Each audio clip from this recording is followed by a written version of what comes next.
أعوذ بالله من الشيطان الرجيم. بسم الله الرحمن الرحيم. ياسين والقرآن الحكيم إنك لمن المرسلين على صراط مستقيم. تنزيل العزيز الرحيم لتنذر قوما ما أنذر آباؤهم فهم غافلون. فسبحان الذي بيده ملكوت كل شيء وإليه ترجعون. صدق الله العظيم.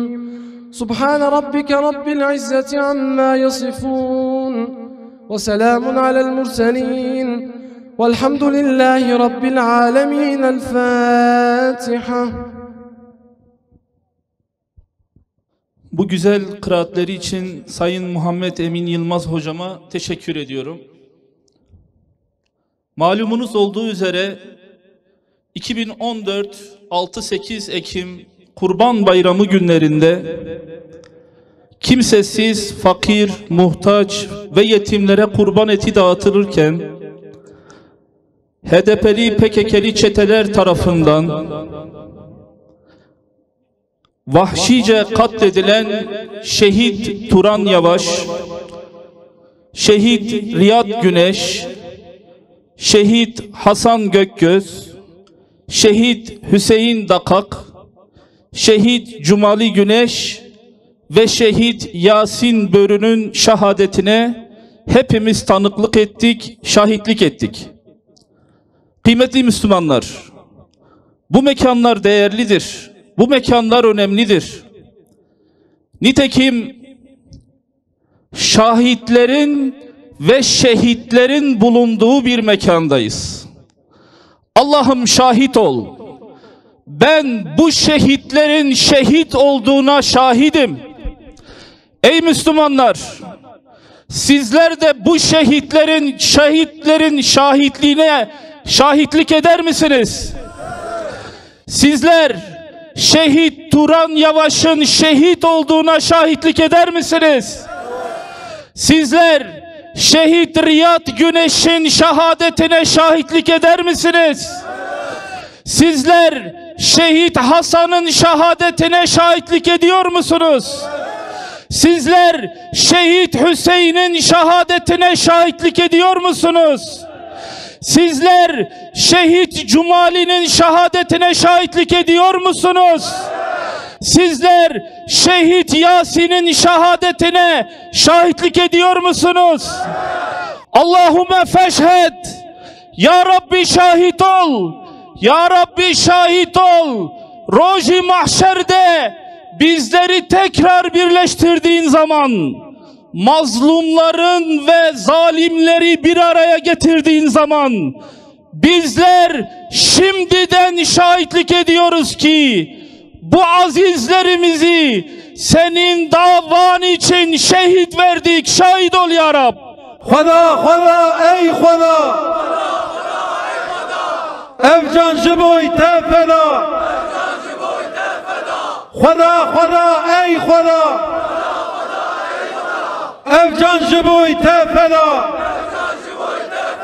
Tekbir, tekbir, tekbir.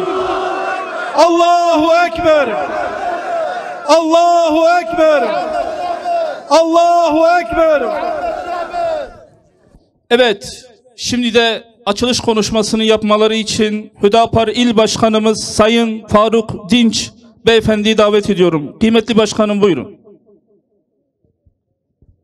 mazlumların hakkını zalimlerden alan Allah Tebareke ve Teala'ya hamdolsun.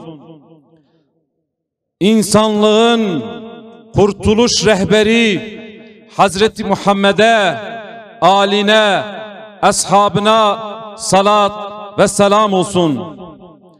Canlarını hak için, adalet için, toplumun selameti için veren aziz İslam'ın şehitlerine de selam olsun.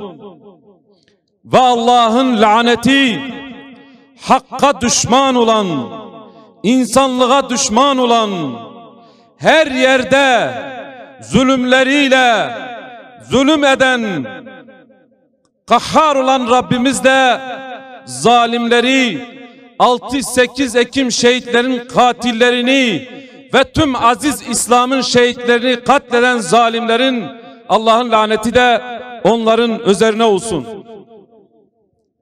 Nitekim bir kurban bayramında ellerindeki poşetlerle mazlum olan, fakir olan, muhtaç olan insanlara umut olmak için onlara kurban eti dağıtırken pırlanta gibi kardeşlerimiz kurban edildiler.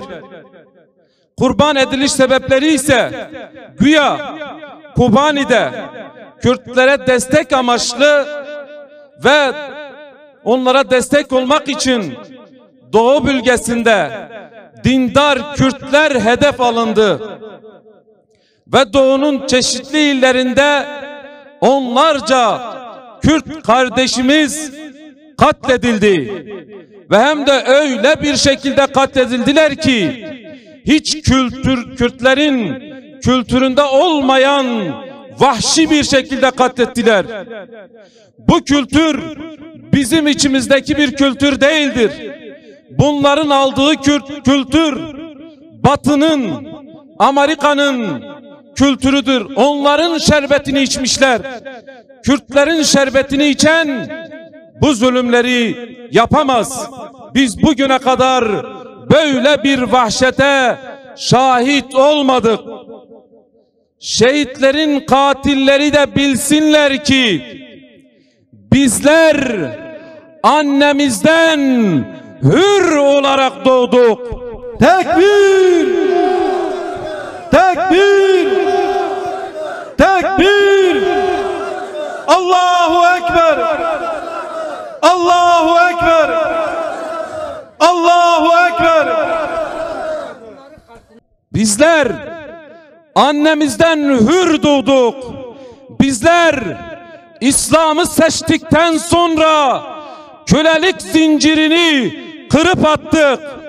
Ve onlar bilsinler ki biz asla Amerika'ya ve Batı'ya uşaklık edecek değiliz. Kimse bizi onlara köleleştiremez. Biz İslam'ı seçerek özgürleştik. Bu konuda özgür olduğumuzun, aziz İslam'la özgür olduğumuzun bir delili de burada yatan şehitlerimiz ve sizin gibi ayakta duran şahitlerimizdir. Şehitlerimiz iftiharımızdır. Şehitlik bizim için yüce bir mertebedir. Nitekim son peygamberimiz, rahmet peygamberi Hazreti Muhammed Aleyhisselam da dahi şehit olmak istemiştir. Peki neden? Şehitlerden önemli olan daha bir konu var. Bugün aslında burada toplanmamızın bir amacı da odur. Şehitlerden önemli olan konu tevhid davasıdır. Tekbir! Tekbir! Tekbir! Peygamberimizden tutun ta torunu Hazreti Hüseyin dahi kendini neye feda etti? Ondan daha kıymetli olan neydi ki kendini ona feda etti? İşte aziz yüce İslam davasıydı. Tevhid davasıydı. Hazreti Hüseyin'den daha önemli olan tevhid davası olduğu için kendini feda etti. Ve belki bizim de burada toplanmamızın bir amacı da tevhid davasıdır. Şehitlerin davasıdır. Adalet davasıdır. Hak davasıdır. Tüm insanlara rahmet davasıdır. Ve son olarak selam, aziz yüce davamız için çile çeken, türlü türlü sıkıntılara maruz kalan, hicret eden, yurdundan giden ve türlü türlü işkencelere maruz kalan, zaman zaman şehadetle burun buruna gelen ama buna rağmen asla pes etmeyip bu iyilik mücadelesinde, bu da adalet mücadelesinde devam eden, tıpkı Resulullah Aleyhisselatü Vesselam'ın dediği gibi Uhud'da Talha için, kim yürüyen şehide bakmak istiyorsa Talha İbni Ubeydullah'a baksın. Vallahi abartmıyorum. Şu anda aramızda olan yürüyen şehitler de vardır. Onlara da selam olsun. Rabbim azimlerini ve cehdlerini artırsın. 6-8 Ekim vahşetine sebep olan, bu işte parmağı olan ve evlerinde bu şehitleri izlerken keyfi gelen, Kürtlerin kanı üzerinde siyaset yapan ve makamları için gencecik fidanları katleden ve bu vahşete seyirci kalan kulluk kuvvetlerinin yargılanması dileğiyle sizi aziz ve yüce olan Rabbime emanet ediyorum. Allahu Ekber. Allahu Ekber. Allahu Ekber. Bu anlamlı konuşmaları için İl Başkanımız Faruk Dinç Beyefendi'ye teşekkür ediyorum. Doğrudur. Kurban Bayramı şehitlerinin bir yönü mahzumiyettir, mazlumiyettir. Tarihte eşine az rastlanır bir şekilde şehit edildiler. Tıpkı Yasin suresinin kahramanı Habib-i Neccar gibi kavmi tarafından şehit edilen Yasin-i Neccar gibi masumiyettir. Tıpkı Kerbela'da halkın dünyalık maslahatı, uhrevi maslahatı için 72 tane yareniyle beraber şehit olan Hazreti Hüseyin gibi mahsumiyettir, mazlumiyettir. Anıyoruz onları böyle biz. Ancak arkadaşlar, konuşmamız gereken bir yönü daha var. O yönde 6-8 Ekim şehitlerinin, diğer bir yönden de kahramanlık, izzet ve şeref olduğunu konuşmamız lazım. Tıpkı celladı tarafından, Cabbar adında bir müşrik tarafından sırtından hançerlenerek, sırtından kılıçlanarak şehit edildiği sırada dilindeki son cümle şu olmasıyla tanıdığımız kahraman Amir bin Füheyre gibi, Kabe'nin Rabbine yemin olsun ben kazandım diyen yiğit Amir bin Füheyre gibi azizdir, yiğittir 6-8 Ekim şehitleri. Tekbir! Tekbir! Tekbir! Şehitlerimizin duruşu izzettir. Şehitlerimizin duruşu bizim için bir şereftir.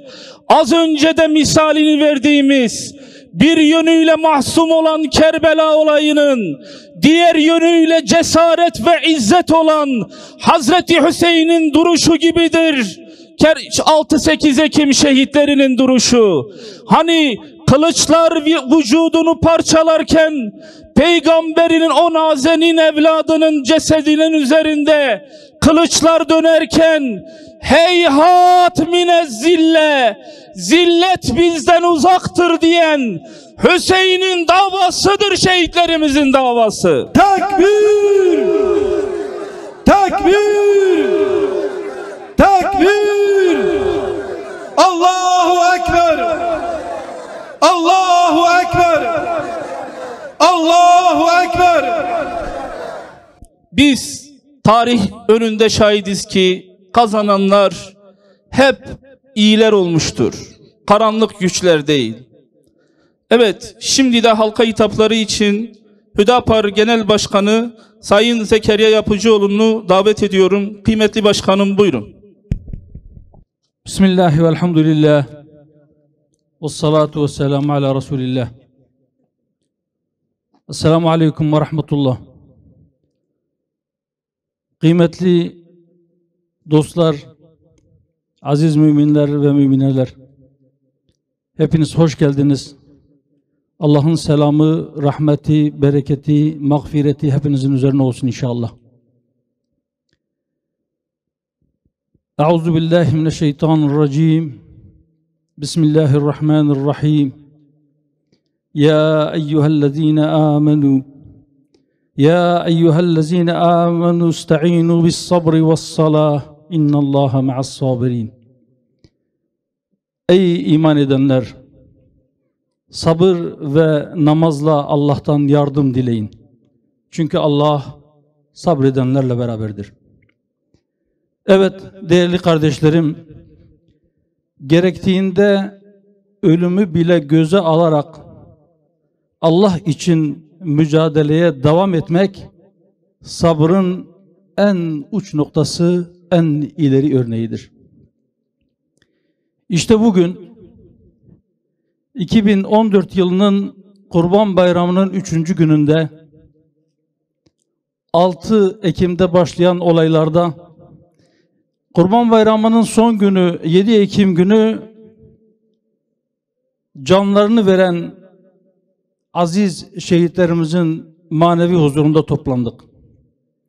O şehitler ki bayramın 3. günü olaylar başlamıştı ama onlar başladıkları iyilik hareketine devam etmek ve yaptıklarını tamamlamak istiyorlardı mevcut tehlikelere rağmen. Bunun için gayret sarf ediyorlardı. İşte sabrın en ileri örneği. İnsanlık değerlerinin yerle bir edildiği bir savaştan kaçan gariplere yardım etmek, Allah'a yaklaşmak için kestirilmiş kurbanların etlerini sadece bayramlarda et yiyebilen mahrumlara ulaştırmak için koşuşturuyorlardı. Gayret sarf ediyorlardı. Her bir iyiliğin karşısına dikilenler onlara da engel olacaklardı. Zalimler onları ve iyilik hareketini, iyilik kervanını durdurabilecekleri zannıyla onlara hücum ettiler. Tertemiz bedenlerini delik deşik ettiler. Yükseklerden attılar. Arabayla üzerinden geçmek suretiyle ezdiler. Yetmedi, yaktılar. Gerçekten tarihte benzerine çok az rastlanabilecek olan bir vahşetle onları öldürdüler. Onlar da Kürttü ama Müslüman kimlikleri nedeniyle hedefe kondular. Suçları Rabbimiz Allah'tır demekti. Ve Allah yolunda öldürülenlere ölüler demeyin. Onlar diridirler. Ama siz hissetmiyorsunuz. Evet, bizler şu anda Allah yolunda öldürüldükleri için diri olan ve ebediyen diri kalacak olan kardeşlerimizin manevi huzurlarında vahşi bir şekilde katledilişlerinin 7. yıl dönümü münasebetiyle toplandık. Evet, biz onların diri olduğunu hissetmiyoruz. Çünkü şuracıkta mezarlarını kendi ellerimizle kazdık, onları defnettik o mezarlara. Bedenen, cismen bizim aramızda değiller artık. O yüzden onların diri olduğunu hissetmiyoruz. Evet, onları kendi ellerimizle defnettiğimiz ve kabirleri başında bir araya geldiğimiz halde onların diri olduklarına inanıyoruz. Çünkü Rabbimiz asırlar öncesinden bizlere haber verdi ve bizler iman ettik onların diri olduklarına.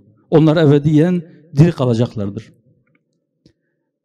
Tarihte eşine ağız rastlanan bir vahşetle katledildiler. Çünkü onları hedef gösterenler onları karanlık emellerine ulaşmanın önünde bir engel olarak görüyorlardı. PKK'nın Kürdistan'ın geleceğinde görmek istemediği bir Kürttü Yasin. Riyad, PKK'nın tahakkümünün önünde engel olarak gördüğü bir Kürttü. Turan, Kürdistan'ı İslamsızlaştırmak isteyenlerin önünde engel olan bir Kürttü.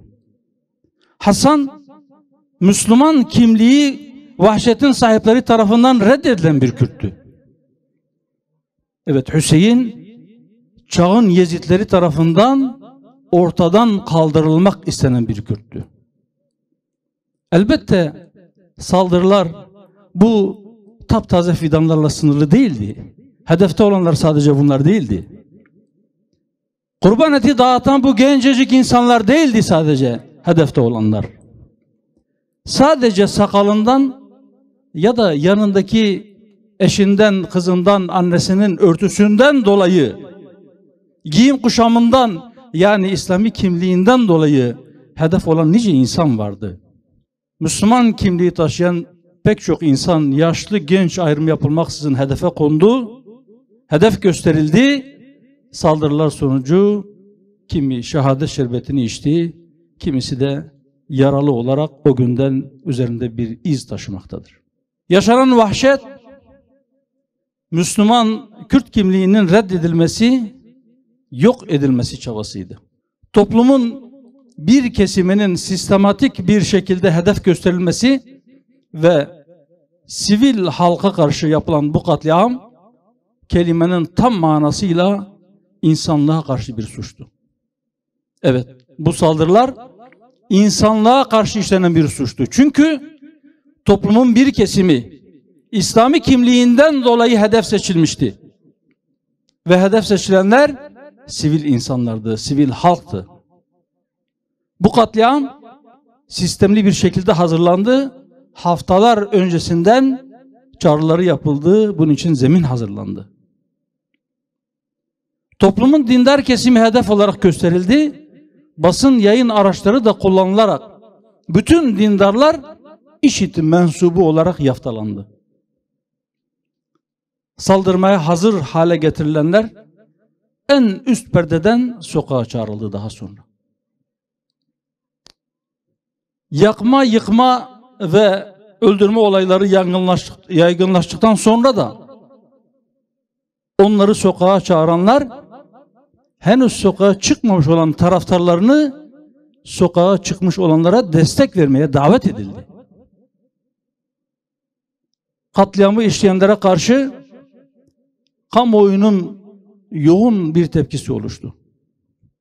Evet, bu aziz şehitlerin, özellikle de 16'lık şehidimiz Yasin'in kanı o kadar mübarekti ki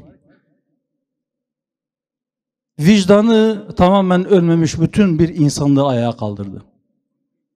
Bu kamuoyu baskısıyla olayların üzerinden 2 ay geçtikten sonra Aralık ayının 6'sında bu katliamı gerçekleştirenlere yönelik bir operasyon oldu. 2 ay gecikmeli bir operasyon. Bu operasyondan sonra da katliamdan hemen sonra timsah gözyaşları dökenler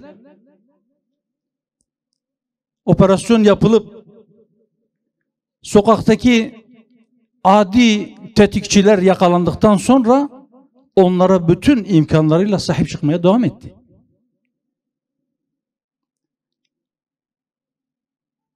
Biz bunları unutmadık.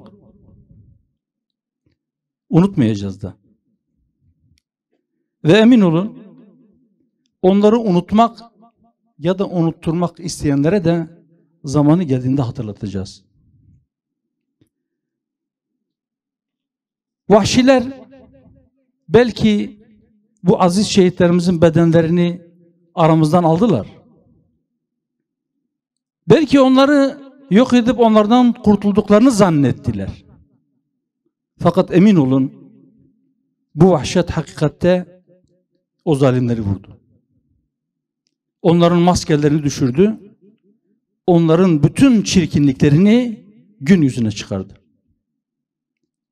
Sadece o zavallı, o adi tetikçiler değil, onları azmettirenler, onları sokağa salanlar ve hatta onlara göz yumanlar, olaylara seyirci kalanlar da bu olayların hesabını vermekten kurtulduklarını zannetmesinler. Onlar da er ya da geç bu vahşetin hesabını vereceklerdir. Evet, bu katliam onları vurdu. Aziz şehitler sürekli rahmetle anılıyor. Üzerinden 7 yıl geçti. Hala onların sevenleri, onların kardeşleri, onların davalarının takipçileri ve hatta bütün bir millet, onların ismini duyan herkes onları rahmetle anıyor.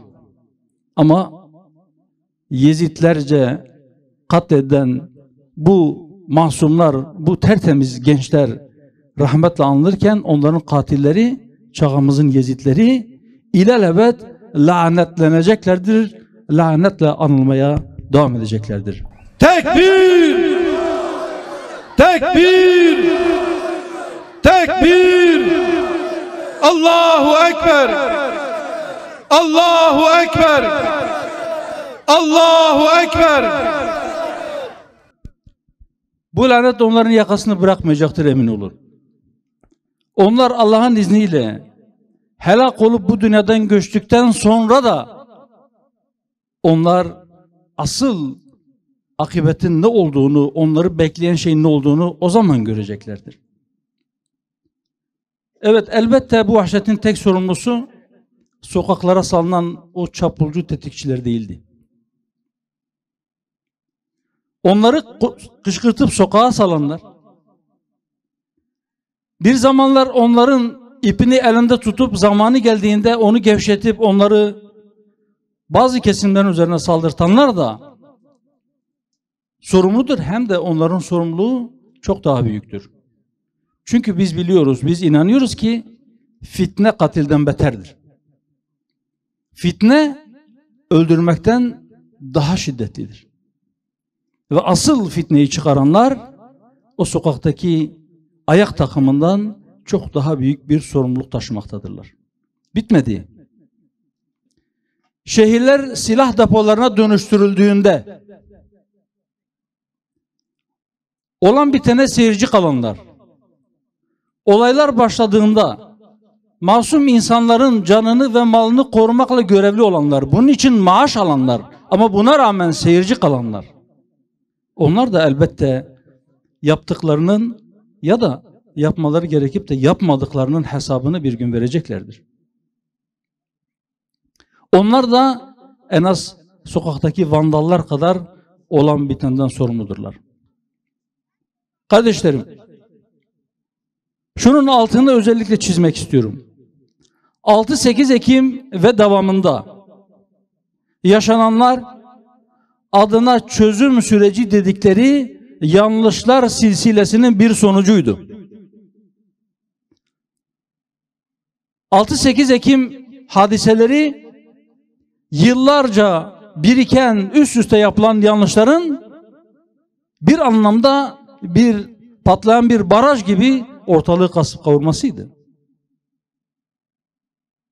Fakat maalesef şu son günlerde yapılan tartışmalardan şunu görüyoruz ki 6-8 Ekim hadiselerinden, o günkü vahşetten yeterince ders alınmamıştır.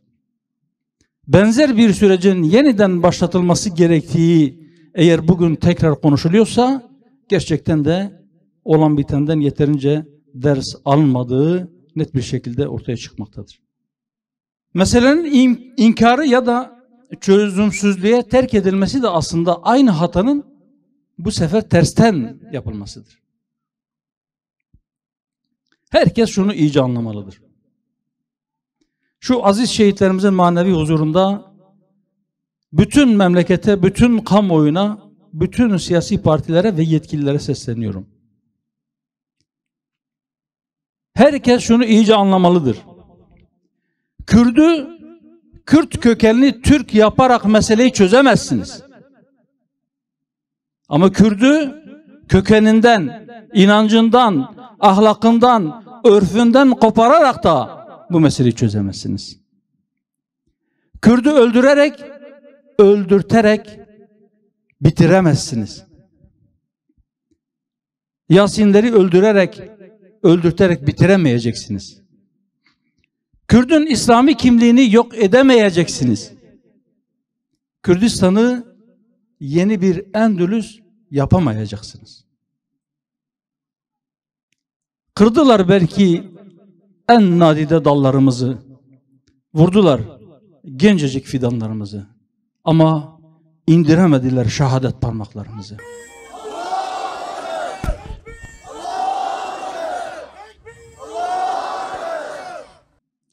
İndiremeyecekler Allah'ın izniyle.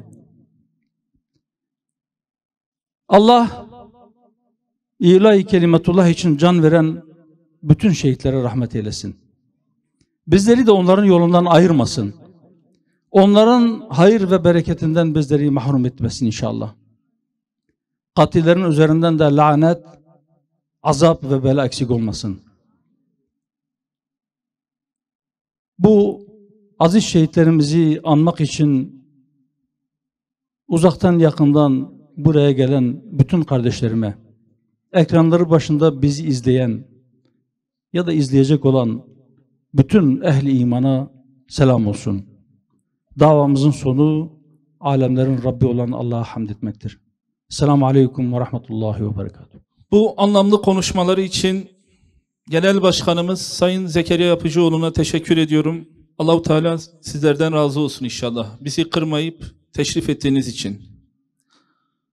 Tarih ders alınmadığı sürece tekrar eder. Kıymetli Müslümanlar, tekrar söylemekte fayda vardır. Basit, sıradan bir şehadet değildir şehitlerimizin şehadeti. 6-8 Ekim Müslümanların katliamı HDP, PKK'li mayın eşekleri tarafından organize edilen, ancak 40 yılı bir aşkındır Kürt milletine uygulanan bir politikanın eseridir. Şehitler aslında bize şunu söylüyor, dostlara diyor ki, Allah için verilen hiçbir kan zayi olmayacak. Düşmana da diyor ki, siz bu milleti parçalayamayacaksınız. Tekbir! Tekbir! Tekbir! Siz bu milleti imanından koparamayacaksınız. Siz bu milletin elinden Kur'an'ı çıkaramayacaksınız. Siz bu milletten, camilerden koparamayacaksınız. Siz bu milleti bu millete düşman edemeyeceksiniz. Xuda ey Xuda! Ev can ji boy te feda! Kur'an ey Kur'an! Ev can ji boy te feda! Tekbir! Şimdi de duaları okumaları için Ercan Şenol hocamızı buraya davet ediyoruz. Kıymetli hocam buyurun. Euzu billahi mineşşeytanirracim. Bismillahirrahmanirrahim. Elhamdülillahi Rabbil alemin ve salatu ve selamu ala Resulina Muhammed. Em hamdi tedkin liser nimeti tey kül sermeye ya Rab.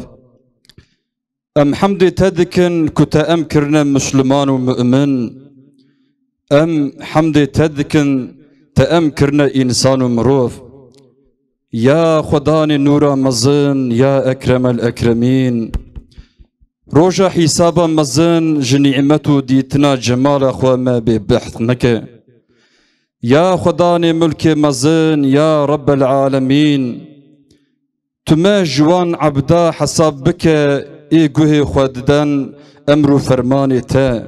آمين ام حسكرنا تاو حسكرنا وان كسين جتا حسدكن جتا دخازن يا رب نصيب ما بك تو جكي حسناكي نحسكرنا وان بخا قلبي ما يا رب آمين يا خداني الرحمة مزن يا إله العالمين حسكرنا بيخنبري خو نصيبي ما بك آمين لسر دنياي ام جديتنا وي ببارمانا يا رب تلبن دنياي ديتنا وي رزقي ما بك آمين بدوستانيا وي ما كيف خوش بك اوج شفاعتا وي ما محروم نك آمين يا إله العالمين يا خداني ما راضي بونا خو نصيبي ما بك آمين جمع راضي به لسر عردي ولبن عردي ولبر حشري آمين يا خداني كرما مزن يا أرحم الراحمين بديني خو مع عزيز وسرفراز بك آمين في دنياي جيانك راستو درست نصيبي ما بك آمين روجا مرن وحسابي ما بباريزه جاغري جهنمي ما آزاد بك وبجنة خو ما سرفراز بك يا خداني صفاتي مزن يا إله العالمين داوية عمري ما لسر خيري بقرينا سكراتا مرني لسر ما سفك ورحد بك آمين لسر كلمة شهادتي روحي مج قالبي مجدا بك سؤال منكر ونكير لسر ما سفك بك آمين دي جواب دا آلي كاريه مبك يا رب روجا قيامتي روي ما سبيو ودرجة ما بلند بك آمين يا خداني نورا مزن يا أرحم الراحمين بيفو قوتني ميا داوي بكلمة شهادتي مشرف بك آمين يا أكرم الأكرمين ويا أرحم الراحمين أو روجا كو جغيري سيو سيبرا عرشي تتنا تما وي روجي لبن سيو سيبرا عرشي خو بايدار بك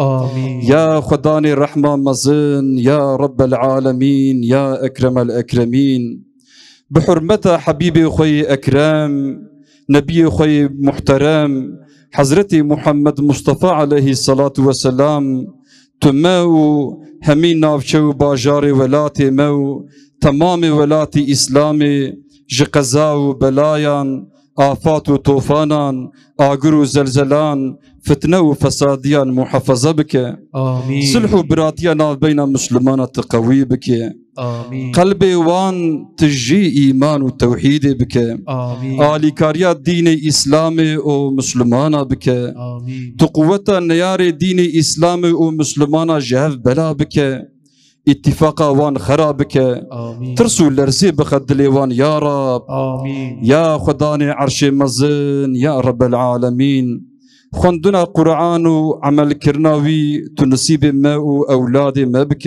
آمين بشرف قرآن ما مشرف بك آمين بركة قرآن ما وجماعة حاضر نصيب دار بك آمين خير في خندنا قرآن بيروز وياسين شريف بقي هنا روحي بيخنبري ما ومالباتا ويو هفالو هوغري ويو وخصوصا لسرفان الشهيد عيدا قرباني با آمين آمين والحمد لله رب العالمين الفاتحة مع الصلاة.